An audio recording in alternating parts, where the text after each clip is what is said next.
Hey guys, welcome to the Sandro Linux Community Podcast. It is the 24th of November. It's a Friday, as it is every time we do this podcast. So, one of the things that we're doing today is actually covering some Black Friday deals. So, of course, it is the week of Thanksgiving as well as Black Friday. So we'll cover some deals from the UK, some from the US, and we'll also cover one from Canada. So starting off with the UK deals. So Currys is selling the Samsung Galaxy S21 FE 5G for £349, and that is apparently down from £699, so that is quite a big saving. And yeah, there are still some retailers actually retailing it at £699, so this is a pretty good price. And this phone is pretty decent. You might not get as much software support as if you went with a newer device. But it's definitely a good option. It's at a good price here. So yeah, definitely something to check out if you were looking at this phone. Oh, looks pretty cool. Yeah, so, some good savings there. I was looking through stuff. I saw a lot of very small amounts being knocked off of stuff, and I thought, that's not really much to talk about. But this was actually some decent savings. So yeah. Anyway, moving on to another one where the price has been knocked down on both Currys and also on the O2 shop. So if you want to buy it directly from, not directly, what am I talking about? From a phone carrier. So of course O2 is a mobile network here in the UK. However, if you buy a phone from O2, not on contract, outright, pay as you go, then you won't actually be locked in to O2, so it will come it will come unlocked, effectively, so, you won't be locked down to the O2 network. And as you can see here, it costs the exact same if you go to Currys or if you go to O2, so on both retailers, it will cost you £600, so £599.99. So that's down by £200. So that's quite decent savings. And yeah, it looks like a pretty good phone. Of course, it's one of the Razer phones. So if you kind of want that more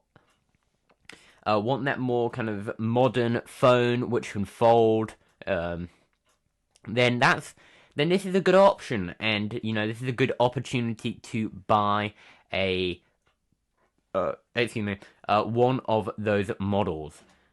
So yeah, those are the deals for the UK. Anything you wanted to say, Mark? I hear you're making some noises that sound like you might speak. Interesting, but that's the thing, though. I guess they're only available in the UK. But I mean, I would not be surprised. They're probably got like cool, Best Buy deals and stuff like that too for cool phones like that. Talking of Best Buy deals, we're going into the US section. Going to bestbuy.com here. So we're not covering phones here though. This one is actually a MacBook. Best Buy are selling a 15-inch MacBook Air with the M2 chip, 8GB of memory, so not a lot there, but that's the baseline when it comes to memory, and 256GB of solid-state storage. So that's going for $1,049, and that's down by you'll save $250 there. So that's pretty decent savings. If you buy this directly from Apple, you'll pay the full price.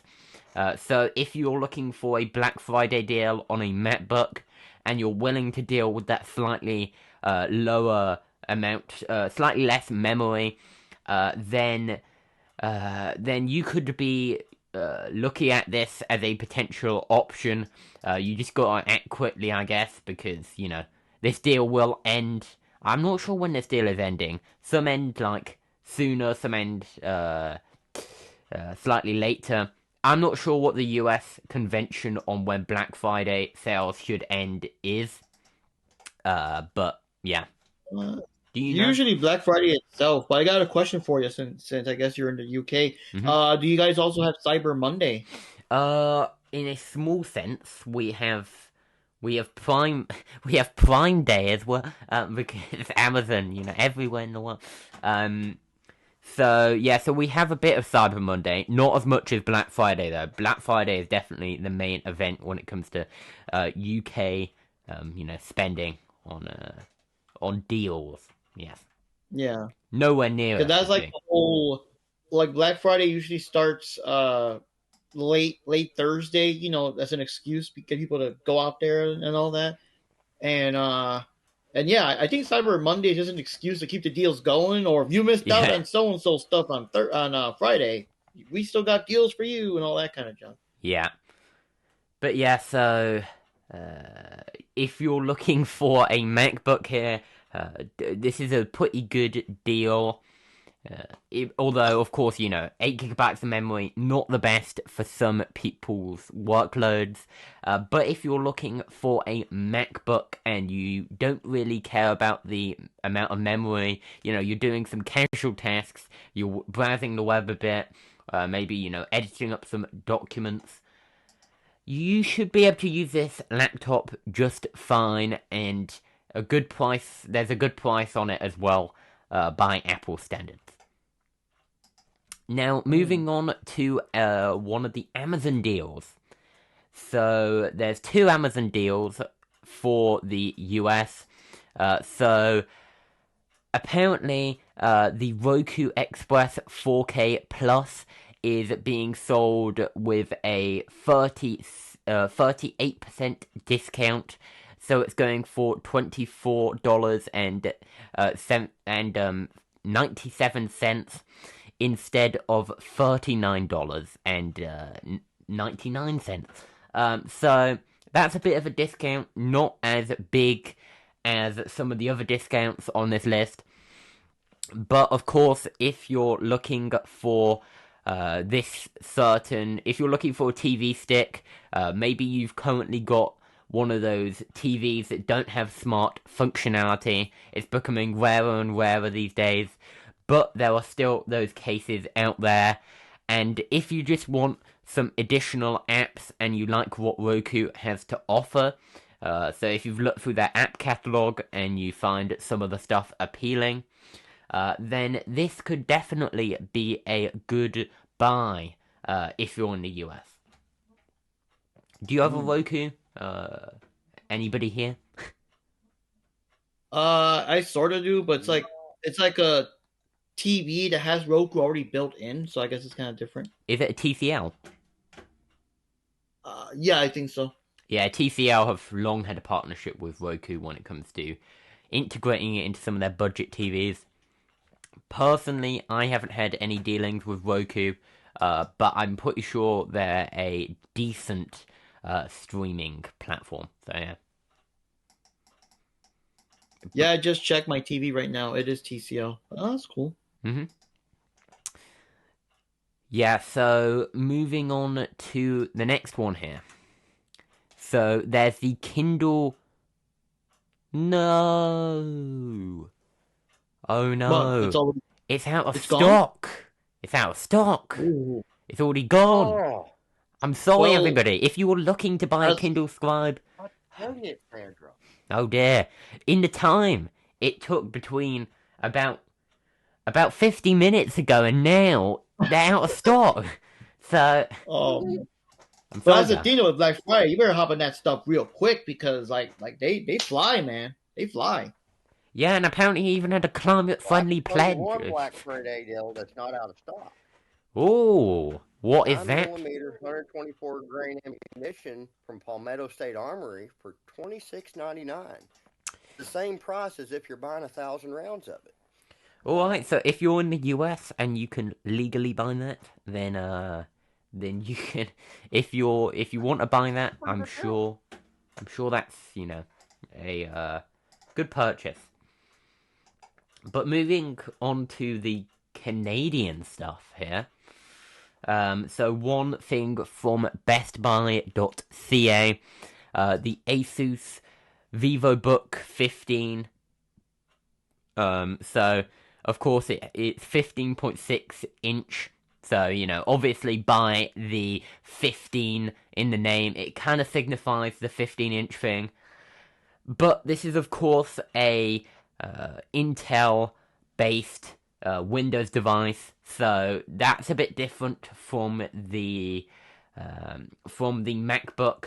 So if you're in Canada, you can save 230 Canadian dollars on this laptop.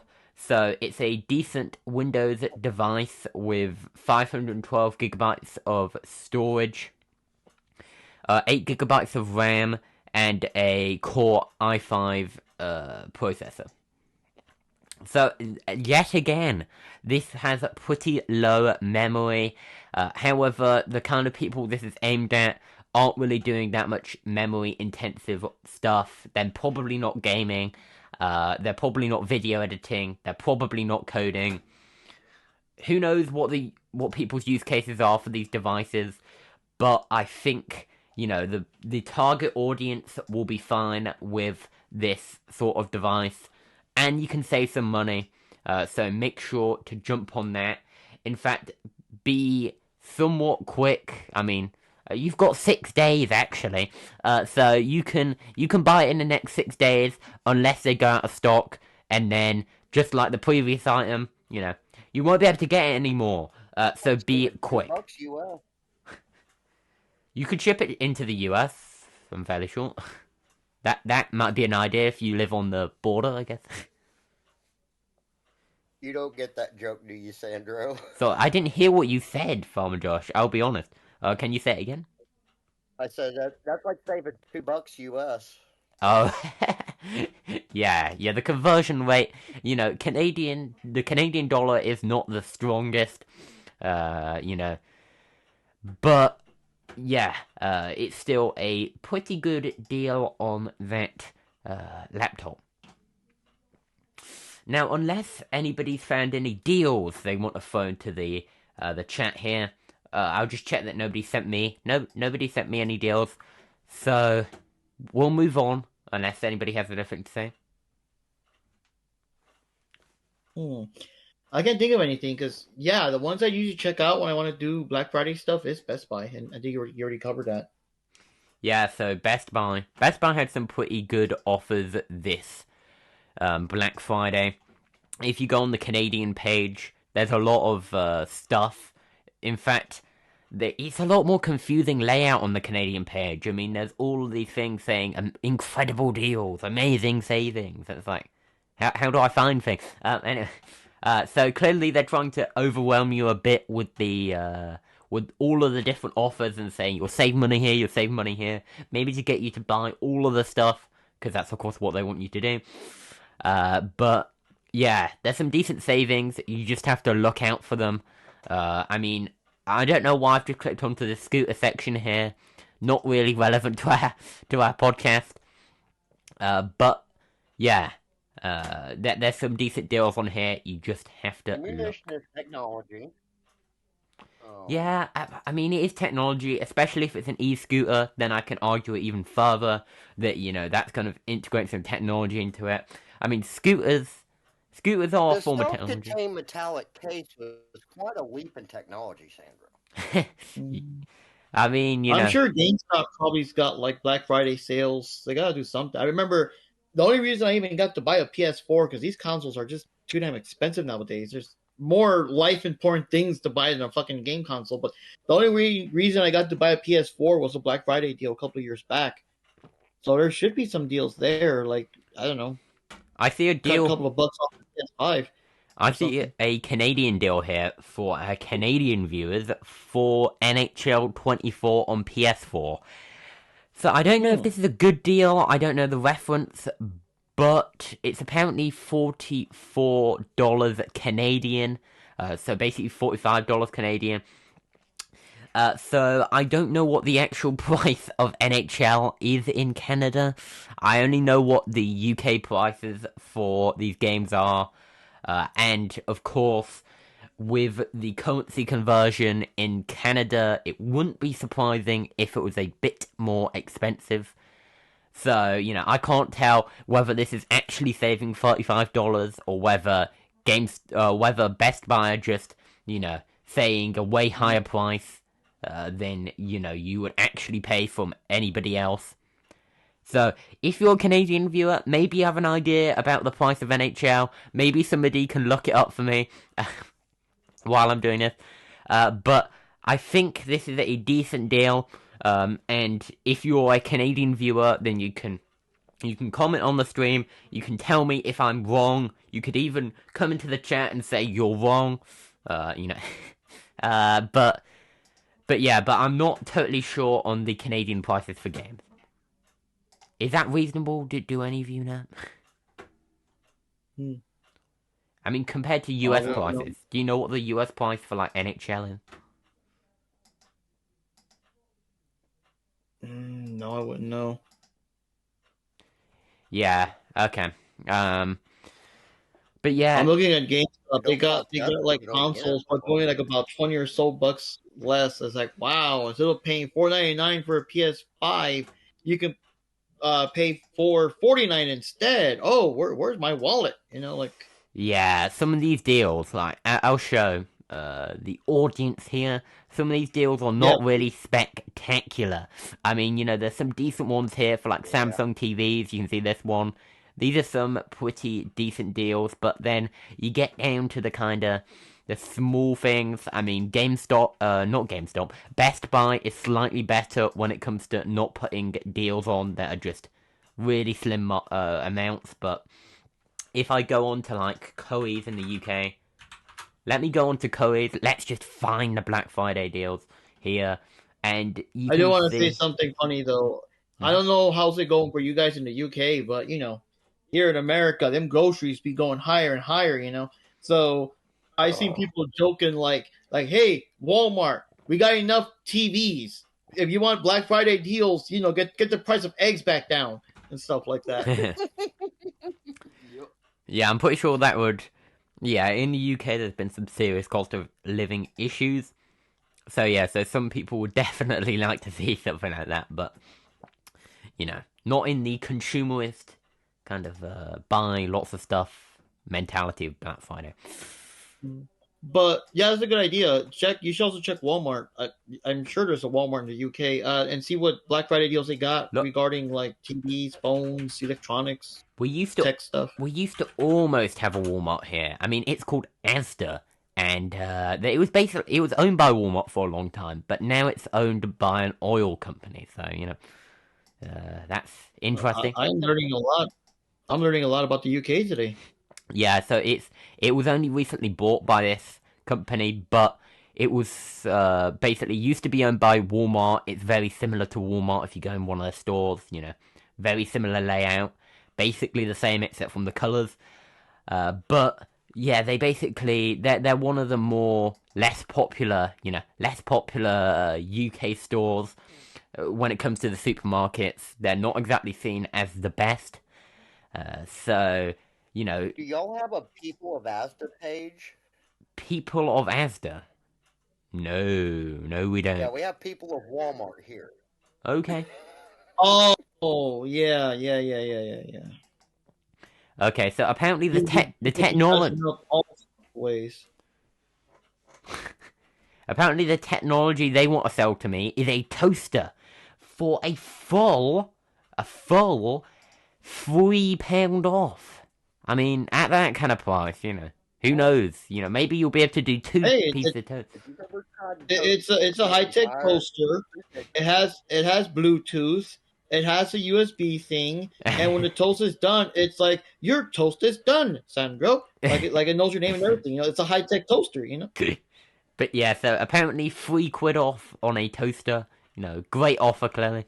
But there's also apparently this air fryer, which is actually, let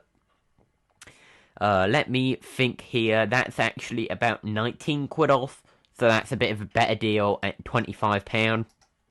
So if you're going to go for an air fryer, but let's not talk about air fryers. Let's actually get back to the main show here. Let's not bore everybody on the stream. So why don't we get into the main news and stop talking about Black Friday?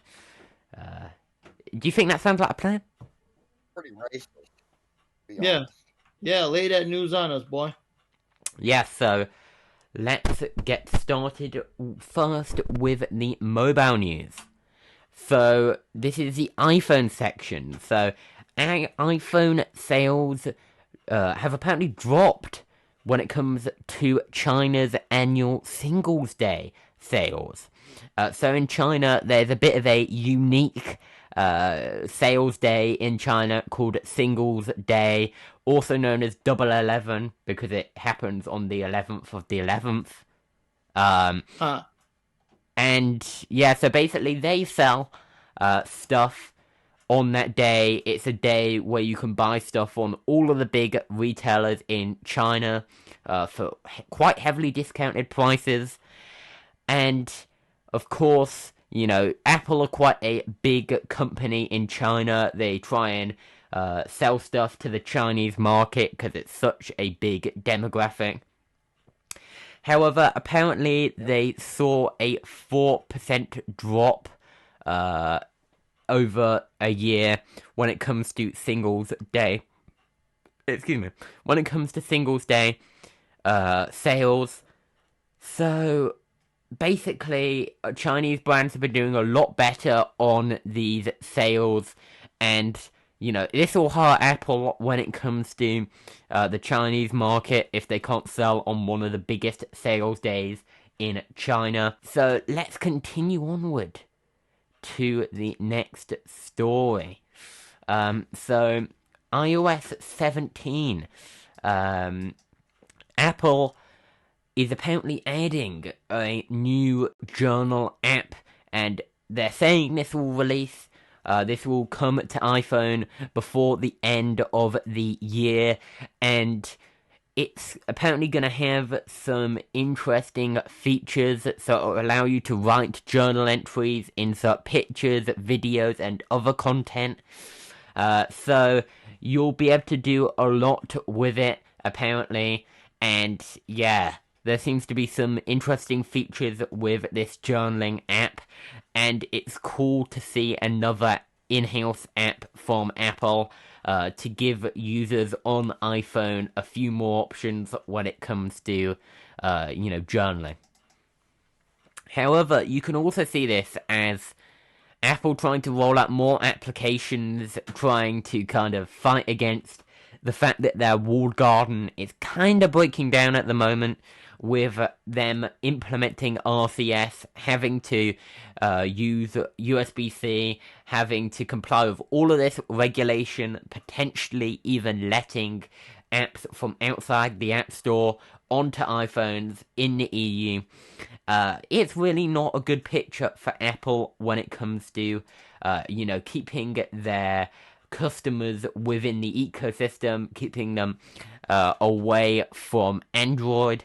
So as they try and develop more applications to kind of integrate people into the Apple ecosystem, then maybe this is a new strategy they'll take. Maybe they'll try and make an app for even more stuff. But of course, Android phones don't really come with journaling. They only really come with a notes application. So I guess this is a bit of a more novel feature. Unless somebody can tell me differently. It reminds me a lot of IBM back in the 90s when they introduced microchannel architecture after ISA became an industry standard. Oh. Okay, so So that is quite a long time ago, so it may as well, actually, it may as well be a novel feature because, it's not really been much of a thing on mobile devices having a application from the actual manufacturer, which allows you to journal, mainly just reminders and notes applications. So I guess this is an interesting update. Can you see any uses for this? Nobody can. That's why it reminds me of MCA. So. Okay. Anyway, moving on to the next story. So, the Samsung Galaxy S21 is getting One UI 6.0 with Android 14. So apparently this is rolling out to the S21. So if you have an S21, you can, use this update in Europe. And yeah, so this is quite a big update, adding a new version of Android to the S21, allowing you to use the latest version. So that's pretty cool. And overall, you'll just be able to get all of those features that Android 14 gives you. And yeah, with developers giving more commitment to updating software, it is cool to see them actually following through on some of their commitments and also just supporting their phones for slightly longer. Anyway, moving on to the BSD news. So, of course, sometimes this is a Linux section, sometimes it's a BSD section. Today, it's the Linux and BSD section. So we're getting a bit of both this week. So this week, FreeBSD 14.0 has been released. So apparently, OpenSSH has been updated to the latest version, so has OpenSSL. Now FreeBSD supports up to 1024 cores on the AMD 64 and ARM 64 platforms. So the two big CPU architecture platforms there. And now ZFS has been updated to OpenZFS release 2.2 with some performance upgrades there. And also, apparently there's now an experimental image of OpenBSD for AWS and Azure using ZFS. So that's pretty cool.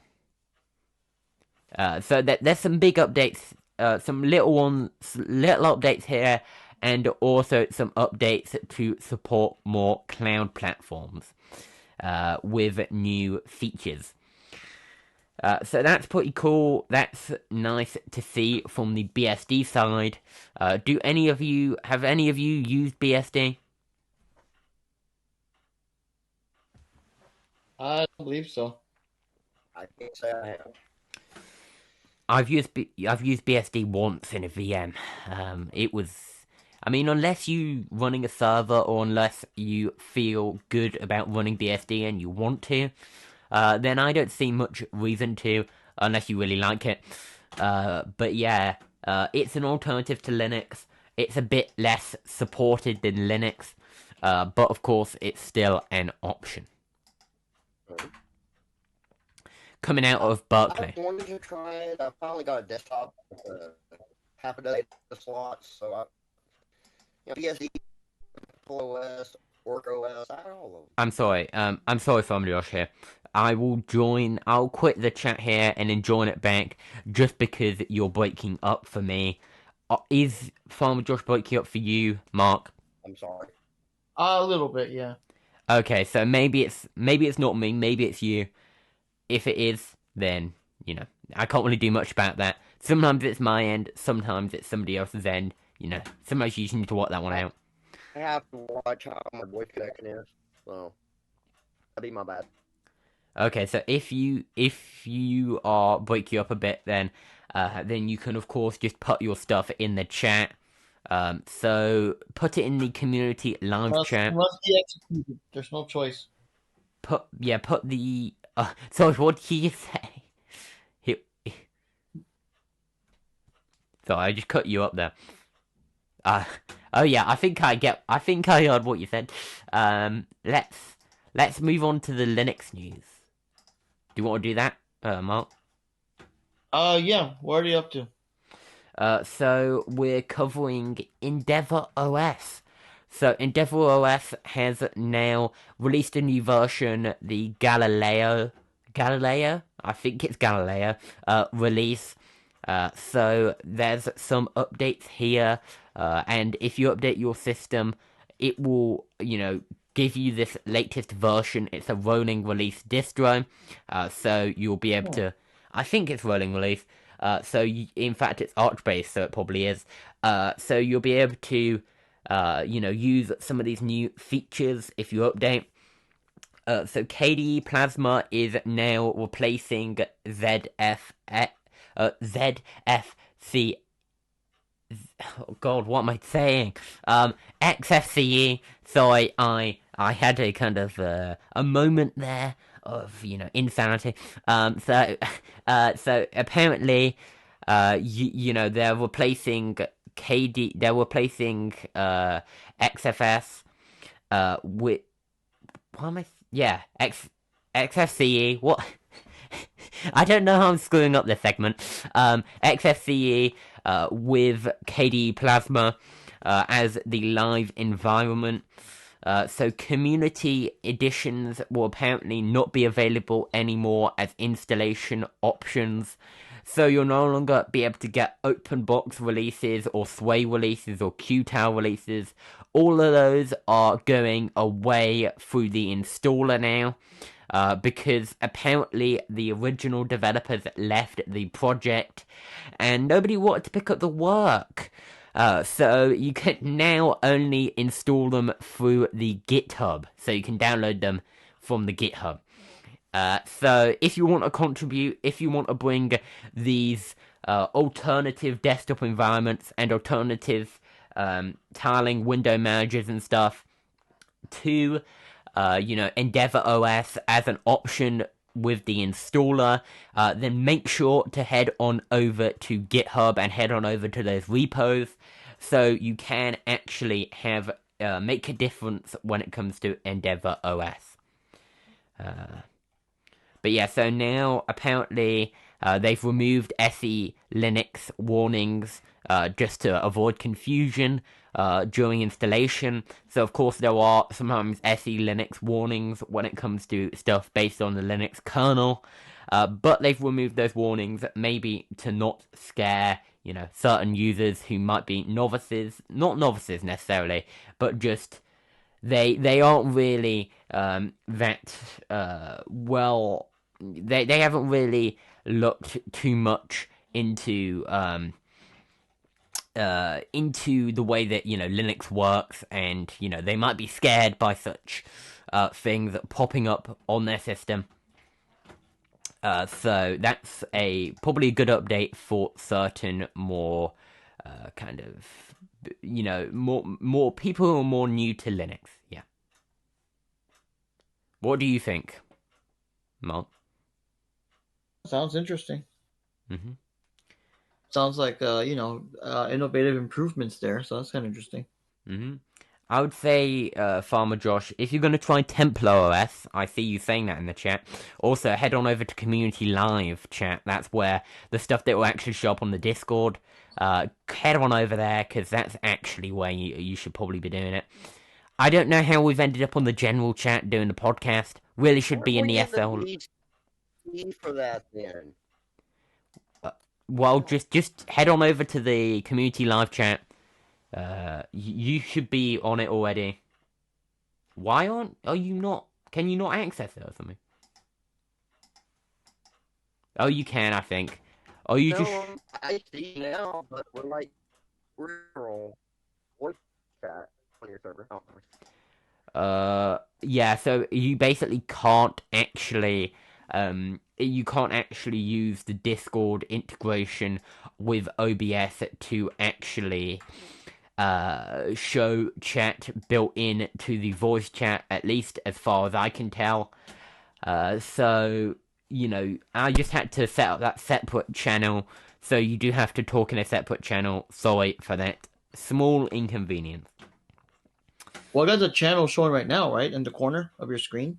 Yes. The channel showing in the side right now is the community live chat. So you can see some of the stuff, what Farmer Josh just said and what Farmer Josh just said, and Turbulent, and Mark. So yeah. Anyway, let's move on to the other news stories here. Yeah, so let's move on to the next story. So, why don't we cover the UK broadband news? So, in the UK, here's a big story. Sky has reached a wholesale broadband deal with Virgin Media in the Republic of Ireland. So, this is a pretty big deal because basically the Virgin Media network is closed off to wholesale, purchases. So you can't just piggyback off the Virgin network and pay them for it. That's not a thing yet. Although apparently they are going to roll that out in 2028, potentially. However, they have now announced that in Ireland, they will actually be opening up their network to Sky, so allowing Sky to take advantage of the fast Virgin Media fibre. So that's a pretty cool thing for, consumers in Ireland. Maybe they'll now be able to have faster speeds on Sky. Given Virgin Media have some pretty fast full fibre speeds. So yeah. It's a pretty cool update for people in the Republic of Ireland.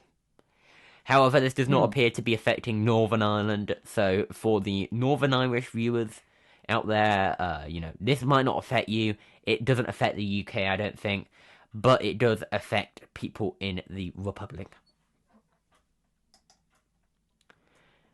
Okay, so moving on to the next story. So, so the broadband ISP PlusNet in the UK.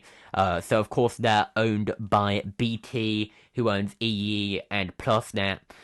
So they are testing IPv6 in a technical trial.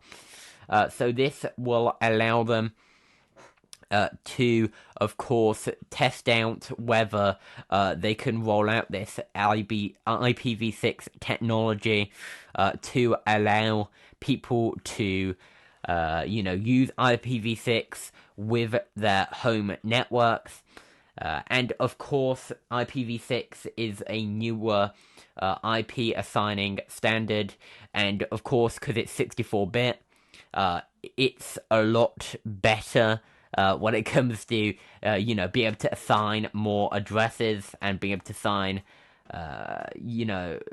assign, basically, an not infinite amount of addresses. We might eventually hit the limit of how many addresses you can use with IPv6, but it would take quite a long time, and a lot of devices. Who knows how many devices will be connected to the internet in the future?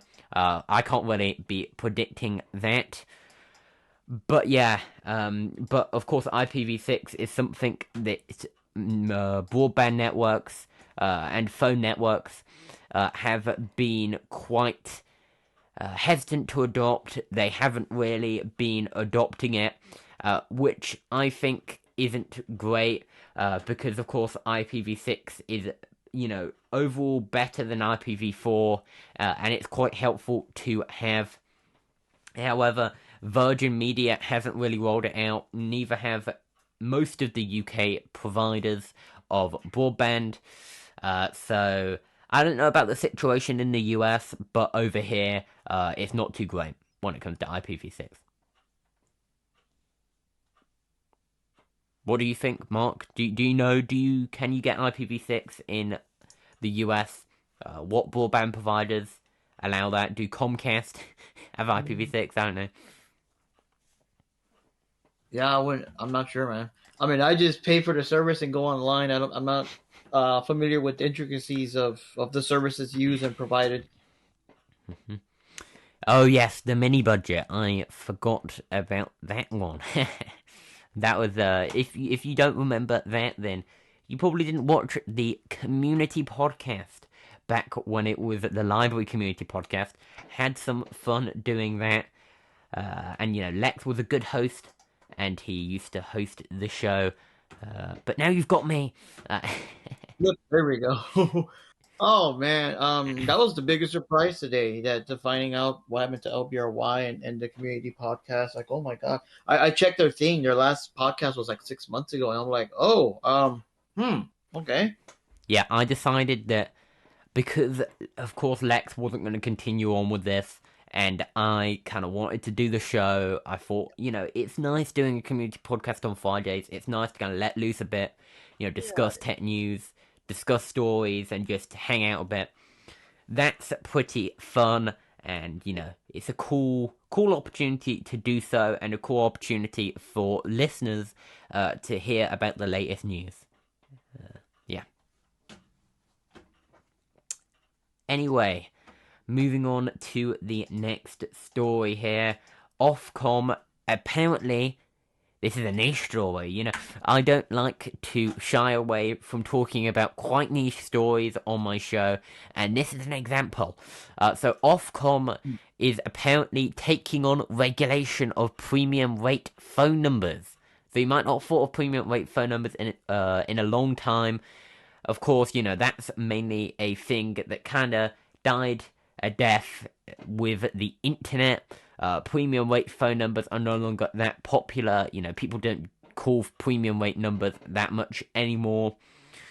However, apparently the PRS is apparently so basically the PSA's responsibilities to regulate the PRS. So basically, that's the premium rate services. So their obligation to regulate that will be transferred to Ofcom. So they're currently consulting on this. However, it does show how Ofcom are taking more control when it comes to more dying out things. Things that aren't as popular anymore. So this is an example of something that's kind of, died out with the internet. There's not really that many people using premium rate numbers anymore. But you still need to regulate them, and I suppose Ofcom will now have that responsibility. Do you guys have any thoughts? I mean, I don't know what... I think is it the FCC? That's kind of like your Ofcom, almost, I think. Yeah, that's what it sounds like. But what these premium numbers, is that like what, 1-800 numbers or something? It's like one... in the US, was it like 1-900 for premium rates again? Oh, yeah, those. Yeah. Yes. Oh, the old port numbers. Not in the UK, there weren't as much that, to be honest. It depended a bit. But... Oh, that's all they were in the US for the most part. Weren't those the one that cost like, I don't know, $1 a minute, and then like $2-3 each additional minute or some junk? Yeah. Phone sex. Yep. I was a kid back then, man. I don't hear. I mean, back then you had those commercials all the time, but I don't remember that stuff nowadays. I think that stuff got phased out, right? Yeah, well, basically with the internet, of course, Basically, yeah. Yeah. And so, of course, with this limited responsibility, maybe they're going to transfer it to the main regulator just to handle the small bits. So that's Ofcom, of course. And, Ofcom regulate most of the telephones and telecoms space, as well as broadband. So it makes sense that they're getting assigned this responsibility. However, if you are currently running a premium rate phone number, I know how many people running phone numbers there are in this audience, running some sort of weird chat line or whatever. Well, we do have the that Sandro ASMR phone number, But yeah, so basically, it's a very niche use case, premium rate phone numbers. But yeah. I mean, can you think of any use really? Like, not really. Not like you said, the internet kind of took care of all that, Yeah, that's. But hey, you never know, man. If we need to pay the bills, it's like, well, hello, ladies. If you want some companionship, please call 1-800 Mark Rodriguez. Yeah, it's like what? Yeah, it won't cost you $25 per minute. Oh God. Only $24.99 a minute. Ah, there you go. Yeah. Put that penny back in your piggy bank. There you go. Yeah, so Gotta account for inflation here. Bittrex. So Bittrex has shut down. Not shut down. They're shutting down. So this is bad news for those people using Bittrex. For a long time, it had LBC on there. So if you were a library fan, then you would have used Bittrex most likely, unless you use CoinX. However, all trading activity will halt on the 4th of December. And yeah, they've already filed for bankruptcy, and they're winding down all operations after they shut down their US arm. There's news with that too. I don't know if you got those emails. They've been sending out, like, these fraud people have been sending out these fake emails based on, I guess, like some court case that Bittrex is going through, and they're kind of trying to find out about you. And of course, you got like links, and if you click on those, which I advise you not to, that's how to get your information and stuff. And then we got an official email from Bittrex themselves telling y'all to like avoid those emails. So that has been going on the last couple of months. Yeah, that's definitely something to watch out for then. That's something that, yeah, so make sure you watch out for those emails. Don't end up falling Don't click on any links or anything. Yeah. Yeah, the funny thing is, I tried to get into Bittrex back then, but I just couldn't figure it out. I mean, CoinX and StealthX are like 10 times easier. I can't figure out Bittrex, but just because I signed up with them, like they got my email, and the spammers were sending me these fake emails about like the court case and compensation or whatever else. Yeah, that sounds like some pretty scammy behavior, but of course, it's what the scammers like to do. They like to scam. Yeah. So watch out for that. And yeah, just be vigilant when it comes to Bittrex emails. Make sure it's an official email, and double check. Yeah, because they try to make it scary. Like, I don't fall for it, but they try to make it sound like anyone involved, any Bittrex users in trouble, like they'll come for you because you use Bittrex.